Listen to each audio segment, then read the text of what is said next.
Hello, ladies and gentlemen, and welcome to the first episode of FumeChat. I have my very good friend Max here. Great to Max, be here. Thank you so much for coming. I appreciate you making the trip. Thanks for having me. It's a pleasure. And today we're going to be talking about how much time should the average person invest in learning about fragrances or cologne. So the average consumer, right? The average Joe, the one who's not fanatic like we are. Sure. How much time should they invest in learning about fragrances and colognes? So where I originally got this idea is I was recently watching a video by a pretty well-known YouTuber. It's not a fragrance reviewer. But in this video, he said, you know, it doesn't really matter to me what notes are in the fragrance. And he was actually watching I don't know if it was one of our videos, but it was a video within the community. Right. And he said, I was watching these reviewers and they're talking about the notes and they're dissecting it.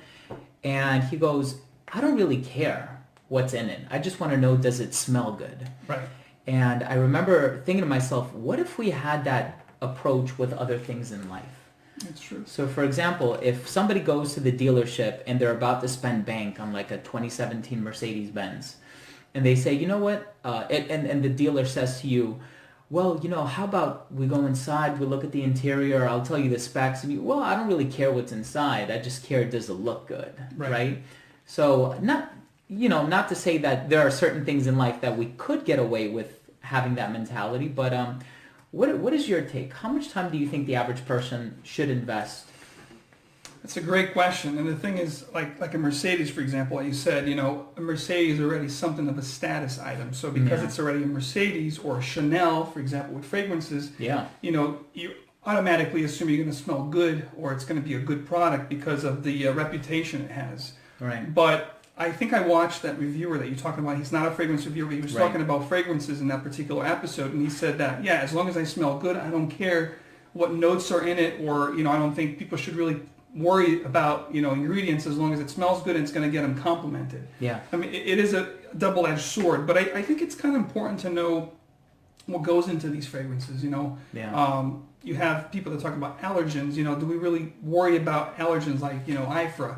Or is it more, if you're allergic to fragrance, you shouldn't be wearing fragrances in the first place, because then it's destroying it for the rest of us who loves oak moss, for example. Right. So it becomes, you know, maybe it's a conversation for another episode, but it's a great question, you know, and you guys could, you know, join in and let us know what you think. You know, is it worth spending so much time learning about these fragrances, or as long as it smells good, it's good enough for you, you know? That's really the beauty of being able to go live, is that we have interaction from the great subscribers out there like Mamoon. Thank you so much for tuning in. I love the fact that you brought that up, because there's always a discrepancy. Correct. It's like you go into the mall and you see a fragrance for $80, $90, and then you go to TJ Maxx, you see that same fragrance, but this time it's selling for $15, $20, and you're like, well, why is it so cheap here? Like, what's to blame for the discrepancy? Or the gray market. Oh my God. Right? Yeah. Like niche, you know, $400 creed that you can find discounted. Yeah. Why? You know?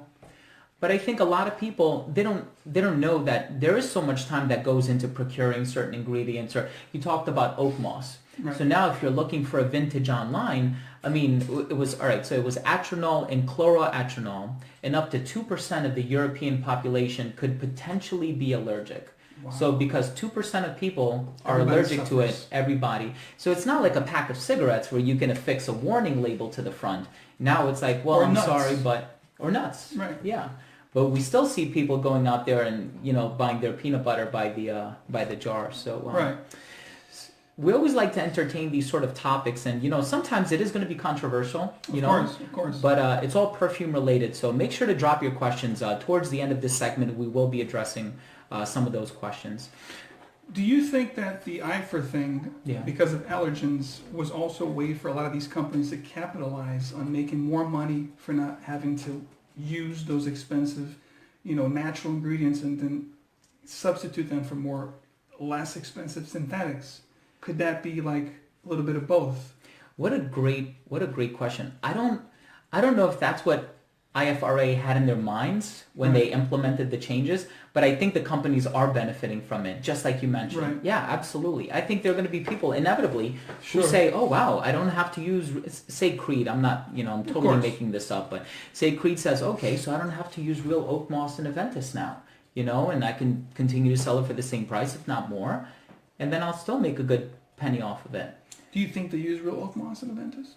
I don't know. I want to say you can't. Because probably not. I think since 2010, I want to say, you couldn't use real oak moss anymore. I heard from somebody who heard from a reputable source that the formula for Adventist wasn't changed. At all. At all. From 2010 up until now. Right. Wow. But, there is oak moss listed, and it is one of these companies that touts to use natural ingredients. The best ingredients. Yeah. Right. Yeah. Another thing that I can't help but think about is you have these companies like Ensar Oud. And I was in, communication with one of the gentlemen over there, and he goes, the reason why it's so expensive is because for certain compositions we have an oud oil that it's very difficult to harvest, and different types of ouds that are more expensive and more like rare than others. Yeah, I've heard about that. Like Cambodian oud, for example, incredibly expensive versus Indian oud. Exactly. Right.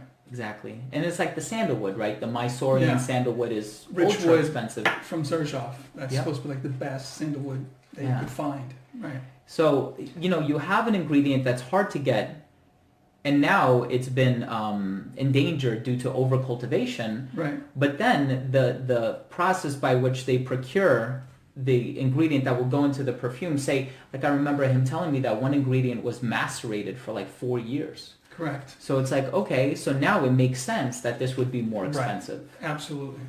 So it's just difficult whenever I bring people over and I have them try my collection and I'll show them different fragrances and they'll say, well, how much is this one? And I'll tell them it's $400, $500, that for a lot of people, they don't understand why. Why is that justified? To ever spend that kind of money, right. Yeah, why is it justified?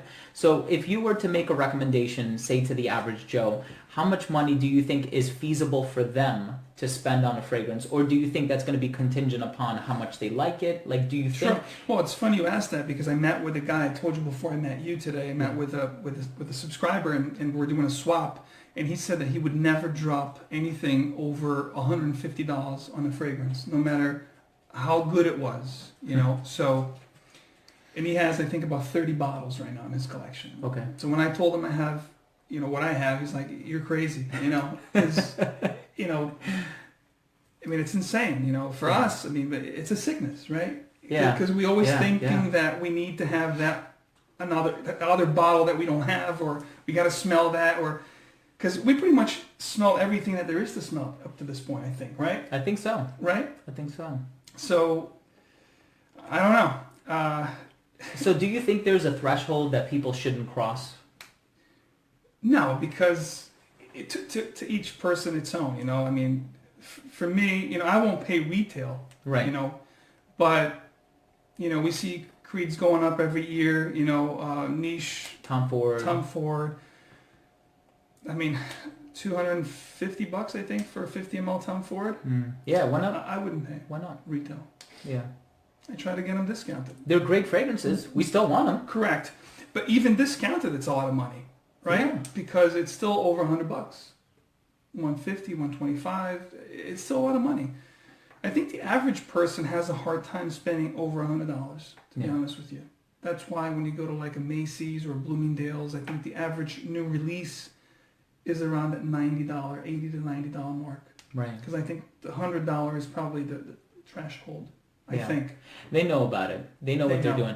I want to use my brother as an example because my brother, he is not into fragrances. He had, in his whole life, he must have had 3 bottles of cologne. He's had Guerlain which was many years ago. And then he had Armani Code, which he wore for a little bit. And then recently, he bought Adventist. Okay. But what ended up happening was he had to go to like a company party that was hosted by his fiance's job. So he goes, I rarely do this, but he came up to me and he said, can I borrow one of your fragrances? And I said, you know what, why don't you try this? And it was the Z01 batch. Ooh, and blew his mind. Yeah. Well, he wasn't too enthralled by it. Like he could have cared less about it. Exactly. But he ended up wearing it and he said he got like 4 compliments that day. And it was like the boss of the company. The person hosting the event came up to him, complimented him. And then the boss was like, oh, so-and-so, you got to come over here. You got to smell this. And the very next day, my brother goes, yo, what's the name of that cologne you gave me? And I told him, and he goes, how do I get a bottle? And then I told him the price and everything. So here's where we're talking about price, because the average person, I think, once you tell them, this is going to cost you $4.25, they're going to say, forget about it. You'll turn them away right away. Right away. But if the experience, like he experienced it, you open new doors for this person. Because here's a person who didn't care, but the attention they got made him, wow, this is really something else. Yeah. So, it's got to be that good. And I think that's why Adventist get talked about so much. I don't think it's the best fragrance in the world, but it does the job. It does the job. You wear Adventist, you're getting compliments. Absolutely. 100%. I don't think I've never had a situation that I wore Adventist that I didn't get noticed. I always do with Adventist. Always. Yeah. And actually, he ended up buying his Adventist from you. Oh. I was like, I have a connection, and then I reached out to you, and I think... I remember that. I think I remember. Yeah. That's cool. Yeah, you actually sold me like 2 Adventists. 2 bottles, yeah. Maybe like 4 Creeds total. That's cool. But that's the thing with guys like us. It's like we know that it has a certain value to it. Of course. And I'm sure you've tried a lot of the clones too. Of course. Right? So Insurrection 2, The Adventure... Al-Haramain, Club de Nuit. Right. They're good in a way if you don't know Adventist. But if you know Adventist, you can detect the difference. So you agree there is a difference? Oh, there's no question. Yeah. There's no question. I tried all of those, and as far as performance, the blending, you can tell it's just not refined. Yeah. Adventist, something about it. Even with the different batches, if you have a good nose, you'll be able to say, okay, this is not Adventist. Mm-hmm. You know what? I have the same exact mentality that you do. I always mention in my videos, I think there's always going to be a good substitute, but never a replacement. Nope. But so now that this sort of brings up the factor of reverse engineering, and the same way that you can take, say, the Mona Lisa or Van Gogh's Starry Night, and you can photocopy it, and now you can go buy a reproduction of it in the home furnishing section of your local Walmart. Oh. Now, something very similar to that can be done with fragrances. There's a machine now, right? Yeah, a couple different ones. We have gas chromatography, mass spectrometry. So you can put in the formula, you get a reproduction of it, and depending on the ingredients that you have at your disposal, you might be able to recreate it 100%. You might not be able to. So you think this is what these companies are doing when they're trying to recreate Adventist? I think so. Yeah? I think so. So why do you think they're not being able to do it 100%? They're just cutting corners to make a substitute but not as expensive. I think so. Maybe they're cutting corners. Maybe the machine itself, because there's so many online. I saw some selling for over $1 million.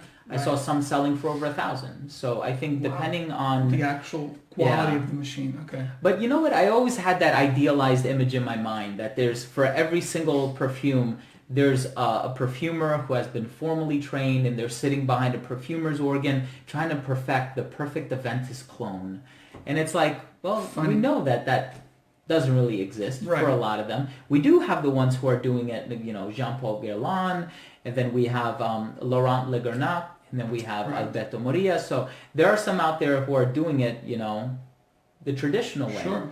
But it's interesting. So if somebody can find a reproduction, like for example, would you recommend Club de Nuit over Adventist if somebody said, I'm trying to get something super cheap, but I don't want to spend $450? Sure. It's a good alternative. It'll smell great. It'll be as close as you possibly can get to Adventist. It's fruity. It's nice. It's inviting. Yeah. A lot of people, they go to decants because they don't want to get something that's not Adventist. They'd rather get a small, decant of the real thing. Yeah. But I would recommend probably Club de Nuit Intense. Yeah. I think I would too. I have $20, right? Yeah. How crazy cheap. is that? For 100 mil? 120 on 20. I think it's 100, 3.4. Yeah, right. But I've recommended it in my videos before, and I can tell you, that was my biggest concern, is that, you know what, maybe I'm not going to get the same amount of compliments. Maybe it's not going to perform as well, and some of them don't.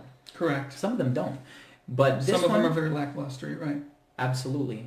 But this one did pretty well on me. Another story I want to share, it's I was wearing More Than Words. Okay. And I get a lot of compliments from More Than Words. My wife can tell you, we were at an Italian restaurant, and there was like an older, he must have been like in his 50s or something, but a Hispanic gentleman, and he had a very thick brogue to it. And he goes, what is that perfume you're wearing? I need to get it for Christmas. And then his wife pulled out a piece of paper from her bag and I had to write it down and everything. But I remember I was walking to my car one morning and I put on More Than Words. And where I used to live, there was a mechanic right around the corner. And the mechanic comes out as I walk down the block and he stops me and he goes, "Yo, what is that cologne you're wearing?" And I told him, and he goes, "Can you write it down for me?" And then as we were walking, I told him the price, which is like $230 or something. He goes, "You know what, man? Never mind." So there are people out there who would not cough up that much money for it. Correct. Because they have other priorities, you know. Spending $200 on a fragrance, it's a little bit insane. It really is if you think about it. In the great scheme of things, you know, to spend $200 in a fragrance when you can buy other things or save your money, right? Yeah. With the economy and everything. But it's a hobby, you know, it's a passion. And, you know, if it's worth it to you, then it's not too much because it's only money at the end of the day, you know? Yeah. It's going to find a way to go someplace anyway, right? Right. And it is a luxury product. It really is. I mean, you don't need it to survive. You really don't. It's not a necessity. And fragrance is one of those things where, you know, unlike other goods where the price is equivalent to the demand, right? So, for example, we have a discontinued fragrance, say Azaro Porom, which has been reformulated countless times. So there are people in hunt and in search of that vintage formulation, beautiful vintage formulation. It smells so natural, and which will fetch a pretty penny because you can't. It's not readily available. Yeah. At the moment a fragrance comes to the discontinued, you know, status, switch goes off to these people that sell them. Yeah. I know there's going to be people looking for them. They can't find it anywhere, so I'm going to double the price. Yeah. It's business. It's supply and demand. It's that simple, you know? Yeah. Same thing with Creed. We're talking about Adventist here. The moment, you know, you can't find the 120 ml bottles and all you can find is 50 and 100 ml bottles, whoever has those bigger bottles, they're going to try to, you know, capitalize on it. It's business. It's sad, but it's true. Yeah. You know? Yeah. And then in perfumery, well, in economics in general, there's something called a Veblen good, which is a product that is expensive just for what it is. So, for example, let's take a look at Louis Vuitton, right? You can say they have high-quality materials and the way that the bags are stitched together is very precise, and I do believe that. You know, I think there's a certain level of craftsmanship that goes into it. No question. But with perfumes, I think a lot of that is the story, right? You can say, you know, well, this company has been around since the 1700s, and we produce things in small batches, and we have our own vetiver fields or whatever the case might be. Kings and royalty. Yeah. So that alone will make it more appealing and you know, fetch a bigger price tag, you know? So I think the average person, and I love Creed. I really do. I love Creed as much as the next person. I do too. But I think the average person won't know the story that goes into it. Correct. Right? They don't know the history. They don't know that it's produced in limited batches. And they won't even take the time because of the price tag. It'll scare them away. Yeah. Right? You tell them, this retails for $4.95. Oh, yeah. I don't want to talk about this. You know, I'm not going to buy this ever. So the question becomes, if the person doesn't care about all that stuff that goes into it, do they have a right to complain that it's too expensive? You see what I mean? Sure, they can complain about it and say, you know, this is ridiculous, but at the end of the day, you know, the person who's selling it is going to tell, hey, listen, there's a story behind this company. We use primal ingredients, you know, Haitian vetiver, you know, it's very expensive. Oud, you know, it's $1,000 per ounce, whatever. You know, they're going to tell you the whole story, the background of the company. Yeah. And that's why it fetches that price because, you know, it's quality. Yeah. You know? It really goes back to the heart of this conversation, which is, you know, because you'll have a lot of people say, you know, it doesn't really interest me in knowing how it changes and how transitions, right? Yeah, like I don't care what amber smells like. I don't care what plum smells like. Does it smell good, right? And I have that idea sometimes too. Like I don't really always buy into the note breakdown. You know, it might say that there's plum in there and it's my favorite note, and then I'll smell it in person and it's like, wow, I really don't like this scent. But that will give you that first interest. Yeah. Because if you're a big fan of plum, which I am too, if it has plum, oh wow, I gotta smell that. Maybe it's gonna be really good. Yeah. But you're right. Sometimes you smell, it's not really that great of a plum fragrance. But yeah, we do, because we're crazy like that. If it has some of those ingredients that we love, we're gonna gravitate towards it. Yeah. But the average person won't. It's like, does it smell great? Like Dior Sauvage. Absolutely. Very polarizing. But even the guy I met today said that it's one of the best new releases in the past few years he's worn. He got compliments non-stop whenever he wears it. Sure. Do we love it? I don't love it. It smells okay. But whenever I put on, it's another one that I get feel good. Positive. It makes you feel good. Yeah. Sure. Can I say it's my favorite like you? Probably not. Probably not. It would never make my top 10 of all time. No. But it's one that's easy to wear. I know I'm going to get positive notices. So there's nothing wrong with that. Exactly. You know, I was at Macy's not too long ago, and I saw a gentleman there, and he really wanted to get, I think it was Mr. Burberry. All right. So he had tried it before. Maybe he had a sample at home or something, and he really just, he was dead set. He needed to get Mr. Burberry. And then the lady goes, well, you know, we have other fragrances, but they didn't have it in stock. So she goes, you know, we have some other Burberry fragrances. Like if you want, you can try Touch. We have Touch. Try Brit. And I go up to him and I said, you know, why don't you try Carvan Poron? And that one also composed by Francis Crook-Young. But that's the thing. Like I had done my research because we know exactly. The average person doesn't. Correct. So and I had tried both of them, and I know they smell so similar to one another. There's just something in there. Carven Porom is the one that smells like Envy, right? Gucci Envy? Oh no, not Carven Porom. Carven Low or something. Oh, okay. It was like a white bottle with a really weird shape. It's flat. I've seen it. But that one is good too. It is good. That one smells like Gucci Envy with the green juice. Really good. And then the lady who worked at Macy's goes, oh no, they're not going to smell similar. This will, because it's by the same company, meaning it's Burberry. So it's like, okay, so here I am getting penalized because I know more. Because you're knowledgeable, yeah. And so sure, we know essays social. That's another conversation for a different day. Yeah. Right, because you've had some experience. I've had some horror stories. Yeah. So now I guess it's like, so this is what we're trying to do, right? When we make these videos. I mean, how easy would it be to just press the record button, say, guys, I want to talk to you about this new fragrance. It smells great. Go out there and get it. And then we press the record button. Like, I'm sure it could be genuine, of course, right? But does it provide as much of a value as sitting in front of the camera, say, for 10 minutes, breaking it down, telling you who the perfumer is, how long it's going to last, what the notes are that it's comprised of? Best occasions, best weather, best settings, right? Yeah. So I think it's a really interesting topic for debate, and I'm really glad that we want to hear from you guys. You know, what do you guys think? And we really do, and I know we've had a lot of comments coming in, and I have to say hello to Nancy and hello to Jacob and hello to Joe. If you have your comments, I want you to go ahead and drop them down below right now. We will certainly take a few moments to answer some of those questions, and a lot of those can lead to some organic debate. Absolutely. So. I know we're hearing a lot of questions like, take a look at Siraj's question. Cedrat Boisé or Adventist, that's exactly what we were talking about. Absolutely. And Cedrat Boisé, you're going to get 100 ml, but it's like 180? 120. 120, get 120 out of here. as well. Just like Adventist, 120 for 160. I didn't know that. Yeah, it's 120. I didn't know. So it's the same exact size. And I find Cedrat Boisé a little sweeter than Adventist. Okay. Yeah. It's fruity, it's sweet, it's very nice. I love it. And that's another one too, Glen Perry Unpredictable Adventure. The black bottle. Yeah. Right? Cylindrical. Yep. Yeah.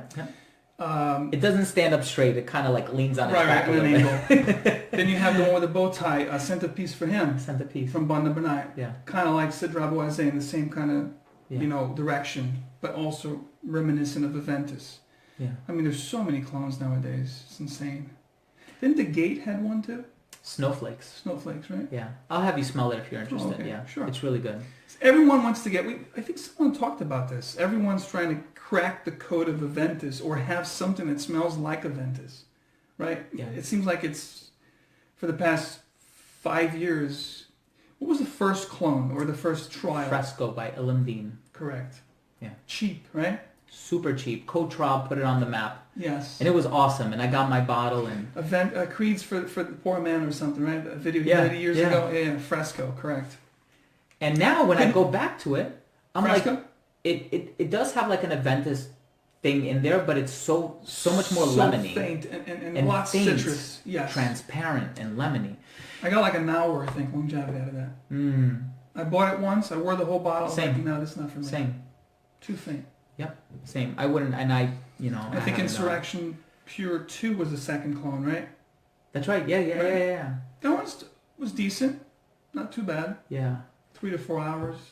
Yeah. Not bad. Yeah, that one is okay. I never actually bought that one. Okay. Because I always had Adventist. Of course. And I just if you enjoyed... have the real thing, you can't, like you said, you can try it, but you can't replace it. Exactly.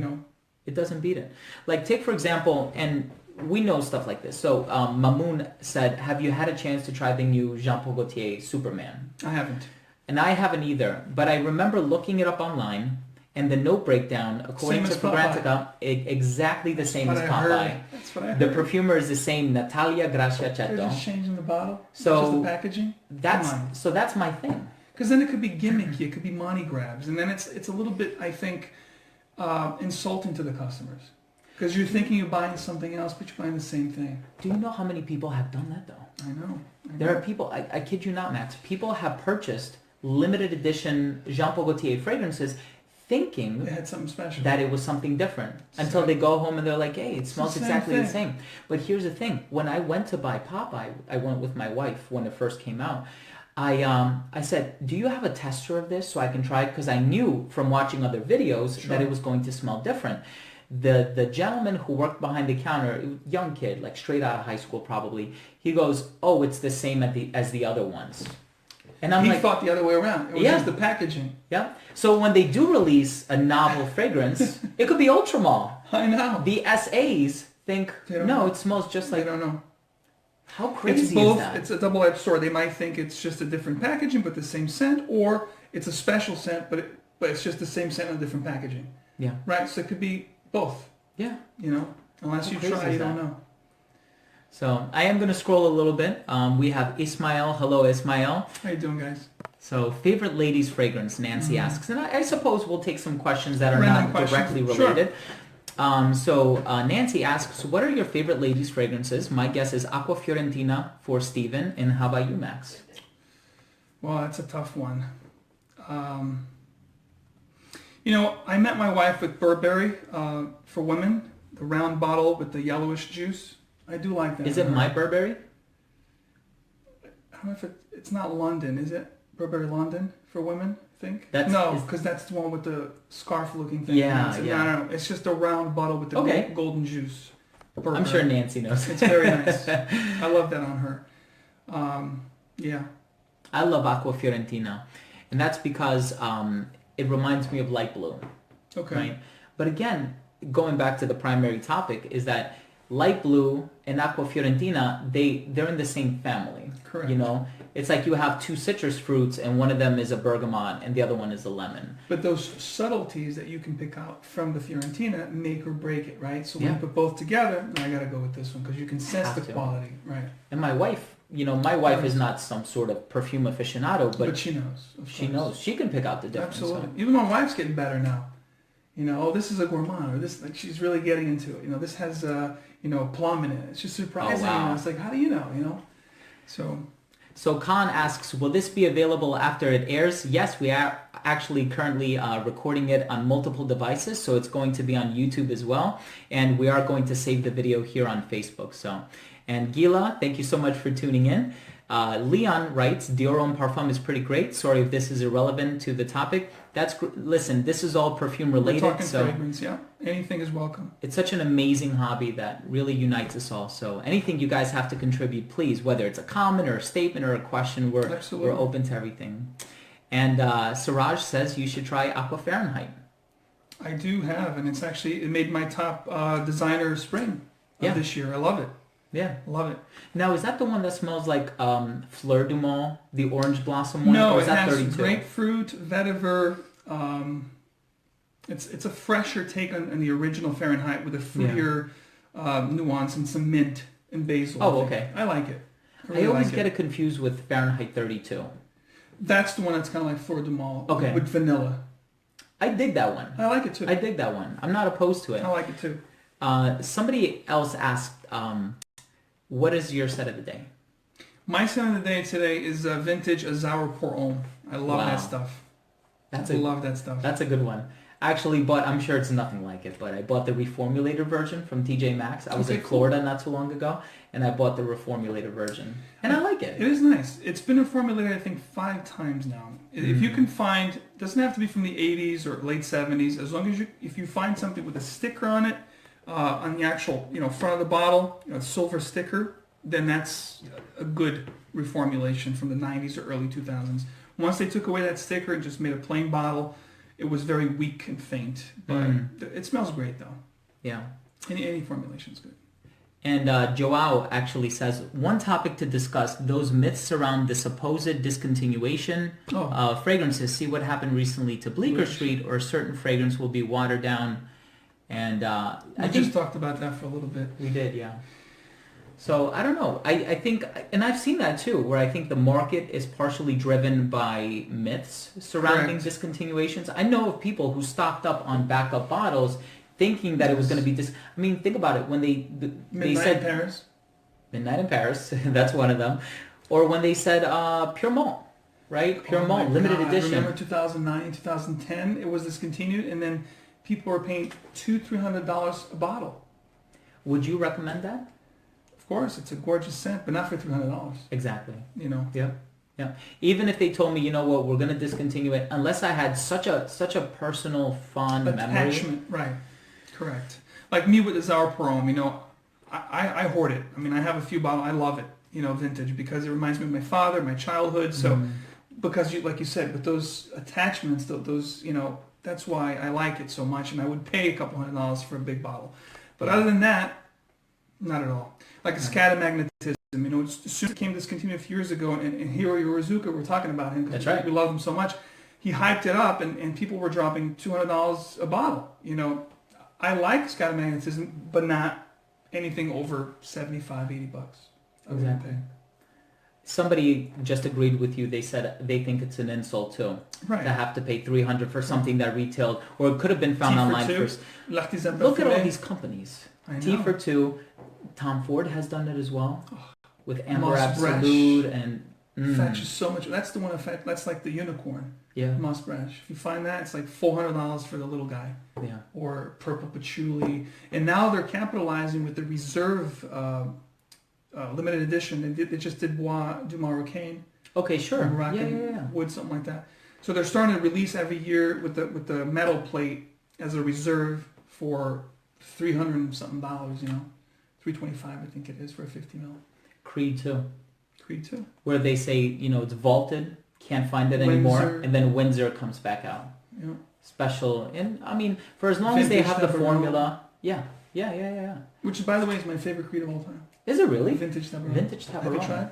I tried it at the Creed boutique, and it was off a tiny little container. I tried it there first, and I was able to get a flacon of 250, and I split with 3 guys. Okay. So I have 35 mils. I love it, Stephen. That's my favorite amazing. Creed. I have to go back to it. I really. But it's expensive. Talk about discontinued. A 75 ml bottle on eBay is going for like $1,400. It's crazy. Wow. I wouldn't pay that. Neither would I. We were able to get this flacon for $9.65, split 3 ways, which was still a lot of money. Yeah. My wife's not watching. But it was a fair deal. Yeah. For a flacon. Yeah. But not for a 75 ml bottle, $1,400. Or what about something like Royal Service, which is like $2,000? I've never smelled that one. I've always wanted to try it.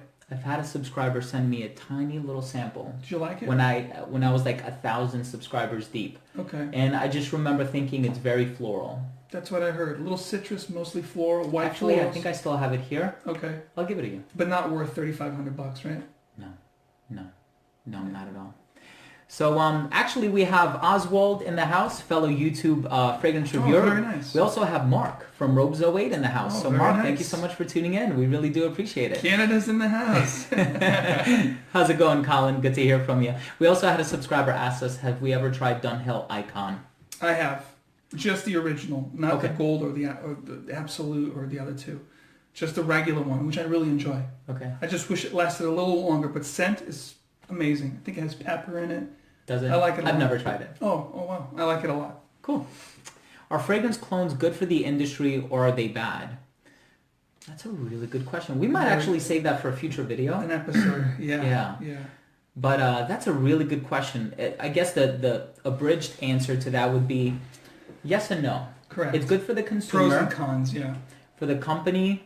But as long as they cannot recreate the scent 100%, there's going to be like a 90 or 92, 95%. Then it creates alternatives, and it gives people a chance to try otherwise really expensive fragrances that you would never be able to try. So it is good in a way, but it has its drawbacks. Yeah. Hello, Patrick. Hello, Freddie. Hello, Norvald. Thank you so much. So Norvald says, you guys coming together is the best birthday present I could ask for. Oh, how amazing so is that? Happy birthday, bro. That is incredible. And you know what? Happy birthday. I hope you're having a fantastic day. This is the reason why we make videos like these, Absolutely. right? It really does warm my heart every time I get a comment say, I watched so-and-so video from you that you did 2 years ago and I went out, bought the fragrance. And I know. It's these rewarding experiences and to make people happy and to share the passion and, that's what it's all about, Yeah. It really is. Yeah. Charlie says, is this our first gig together? Actually, it's not. It's not. I'm going to post the link down below, but we actually did a video, and we did a video for your channel too, remind me? Yes, we did a series called Reviewers Summer Series or something. I'm going to post it on this link, on this video for you guys, so you guys can check it out. Yeah. And we also did a wedding scent with Cody. Cody, yeah. So yeah, we'll put those links down below so you guys can check them out. And by the way, if you guys haven't subscribed to Max, I'm going to leave all of his information down below. So definitely go over, subscribe to Max.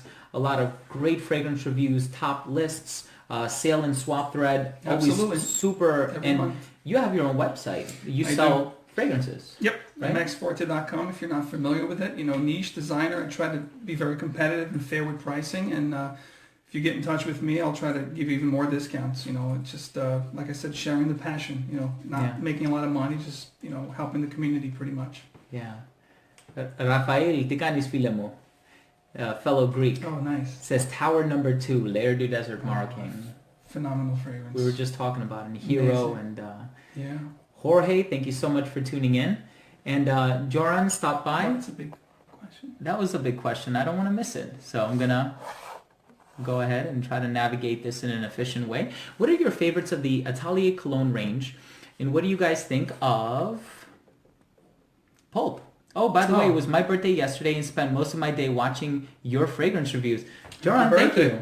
I'm glad that everybody's tuning into us on their birthday. So Ateliers, I love gold leather.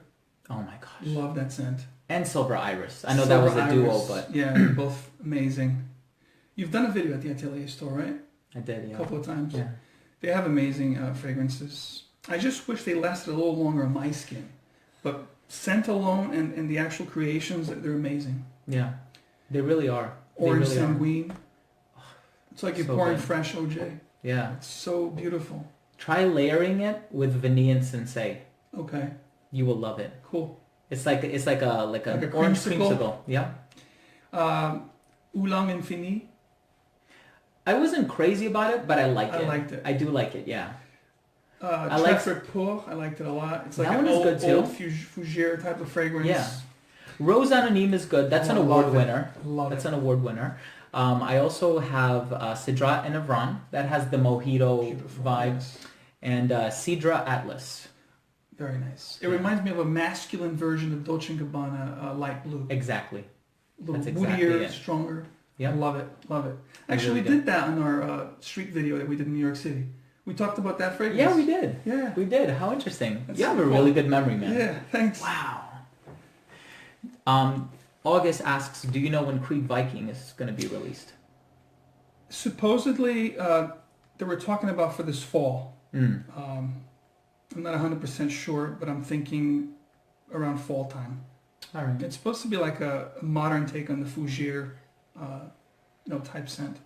So I'm really curious for that one. Yeah. What do you think? You think it's going to be a home run? I don't know. I don't like the name. Yeah, I don't like the name. I just gotta be honest. Adventist The is bottle cool. looks cool. It does. The red. Yeah. But the name is a little bit weird. Maybe they're waiting to implement the size change and then they'll release it. Correct. Well, the size change should be implemented right now, and within the next 45 days. I got the email. You should start seeing, 100 mil, 50 mil as these stores are replenishing their stocks. But So Mark writes, I wanted to show support and say, go ahead and scroll. Hi, Max and Steve. Hello, Mark. Thank you so much for tuning in. Always in a comments are just rolling. We really appreciate this, guys. Always in constant changes when I follow noses and notes and look for certain scents made by a certain nose and or falling in love with a new, and then it got cut off, unfortunately. See more? It won't show me the rest of the comment because we are in right. landscape. Limited space, right? But we really do appreciate the support. We really do. We really it's do. Absolutely incredible. So I suppose we'll take one or two more questions and then we'll wrap it up. Somebody said, why doesn't Sauvage and Invictus get so much hate? Why do they get hate? Why do they get hate? Well, I think because they're very successful, and for the most part, when things are talked about too much, it will also bring some negativity with it when things are very hyped. You know, Yeah. I think it's just the norm. I think, wouldn't you say? Like I human think so nature. too. You know, there are these fragrances that people smell them and they know they have mass appeal. So the initial instinct is, you know what? I'm sort of, I don't want to call it a scent snob, but I'm not a scent snob by any means. But I think a lot of people would say, you know what? I think this is simple, it's boring, it's a money grab, I'm not going to buy it. Why is there so much talk about this? It's nothing special, sort of thing. Yeah, right? But then I think the people who do buy it end up benefiting from it significantly because it's like, oh my God, this is amazing. It got me so many compliments, and believe it or not, some of these last the whole day. You know, no question. Invictus Aqua. I get a work stay out of them easy, 8 to 9 hours. Yeah. Easy. So why not? That's true. Why not? So we'll take one more. It's midnight in Liverpool. Oh, that's so I should cool. be going to bed and rise early for tomorrow. And then I saw this video, and I will blame you both for my poor productivity at work tomorrow. So James, we'll end it off with this one. How do you get into perfumery as an occupation? Ooh, that's a loaded question. It is a loaded As a question. matter of fact, I think that's probably aspiration that a lot of reviewers have to become, you know, a full-time, you know, in some capacity involved with fragrance and becoming, you know, getting paid for it. But what does it take to do it? It's a whole different ballgame, you know. Yeah, I guess it all depends on what do you want to do in the industry. Right. You want to be a creative director? Do you want to be a brand ambassador? Do you want to be a perfumer? Right. You know, it might entail having to go to school for a few years. Having to go to school, get some experience in the field, and learn a little bit about chemistry. Bit, you know, get acquainted, you know, with the right people. You know, also a little bit of everything. You know. Yeah. Maybe write a book. Write a book. People will find you. You'll get discovered. Sure. Who knows? But Max, thank you so much for coming. Hey, thanks I for really having do me. appreciate it. Thank you for A everything. lot of It was fun. awesome. Great fun. I'm kind of hungry. Me too. Grab a bite. Sure. All right. Got my wife raising her hand, and I'm looking at her through the mirror right now. You guys should see the scene. But guys, thank you so much for tuning in. We're actually going to publish this video right away. It's going to go both on Facebook and YouTube, so definitely make sure to look out for it. Thank you all very much for tuning in. Thank you for your questions. A lot of viewers, thank you. We really appreciate it. And I'm sorry to those of you whose questions we couldn't address, but definitely stay tuned for FumeChat Episode 2. Absolutely. So we're going to post all of that information in the very near future. So definitely make sure to become a member of the Facebook group. That's where we're going to be announcing our future episodes, when they're going to air, what time, and everything. So Redolessence Fragrance Reviews and Emporium of Scents, and we'll let you guys know all about it. And again, guys, please don't forget to subscribe to Max. Thank you, guys. With that said, we'll see you guys next time. Thank you so much for tuning in. Keep on spraying. Take care.